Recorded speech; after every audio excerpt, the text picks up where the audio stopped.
Well, one of the people who went to, and I have never heard a bunch of people less whelmed by a budget than those I've talked to post yesterday's budget.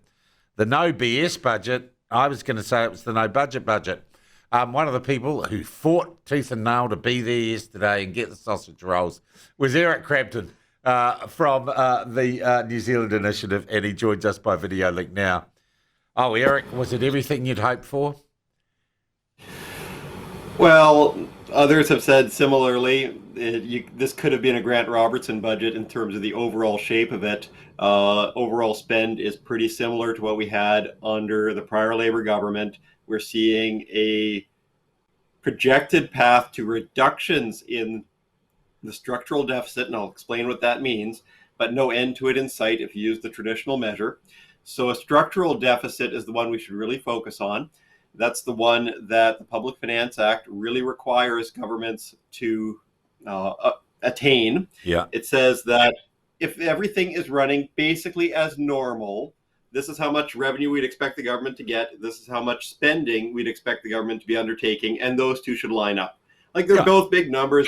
They both bounce around. You might hit and miss, but you shouldn't be running systematic structural budgets because those ones that don't solve budget themselves. Deficits. You're saying, Yeah. Okay, so we should try and balance. It's basically we should try and balance the books, right? That's right. And if we use the more traditional measure that we've had for this based on OBIGAL, which counts ACC's budget as part of it, there is no return to surplus even by 2029. Unfortunately, that bit was only in an online appendix to the budget rather than any of the documents that were handed out. So that is a bit unfortunate. The headline version that they're now using has them in surplus or just barely hitting surplus in 2029. The more traditional measure doesn't have it in 2029 yet. And if you're not going to address that problem, it just looks damn mean to reduce your KiwiSaver contribution and not make any contribution for people like me earning more than $180,000 a year. It just looks sort of meaninglessly mean and small-minded. Well, I wouldn't have seen it that way. So what they did have was a lot of reprioritization. So they've kept the same basic fiscal envelope. There's less money that's going to be going into pay equity claims. There's going to be more targeting of overall assistance. So they're trying to shift things from paying you and me to contribute to KiwiSaver and targeting the support to those on lower income.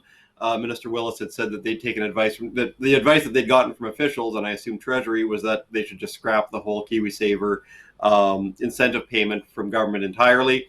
It's unclear that really does much to boost savings rates anyways.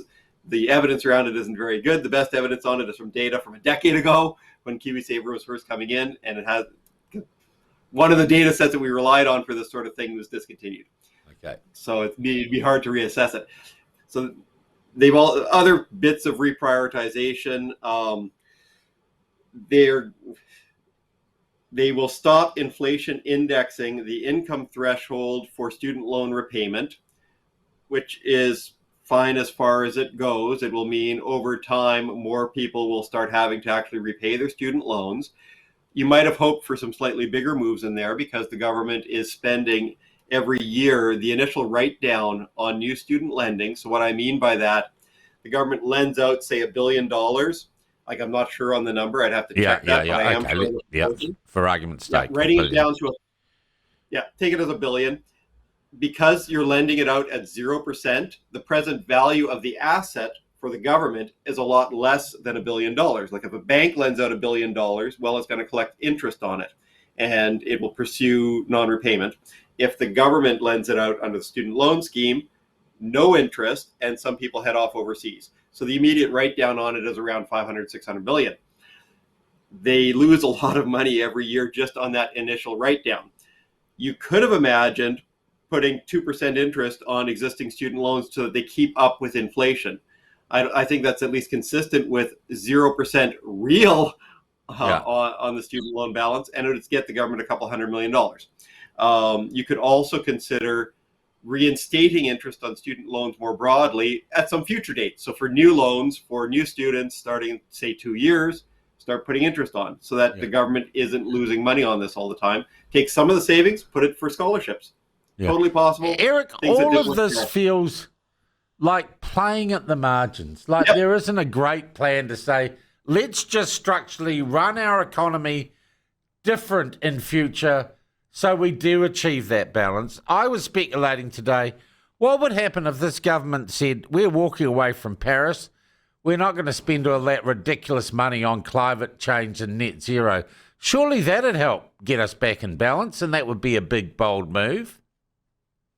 Well, right now they don't have anything allocated towards Paris commitments in 2030. So that is a fiscal risk on the books. It has been a looming risk. Now it's a properly listed fiscal risk. But if they decide that they need to buy their way out because they're not going to meet Paris commitments by 2030, then that will be something that would keep you from reaching a balanced budget in 2030. Well, I'd say just walk away from it. So we're not part of that anymore. Well, that'd be a political choice. It might have implications for some of the trade agreements that require compliance with it. Yeah. So I'm not sure what the UK and the Europeans would say about it.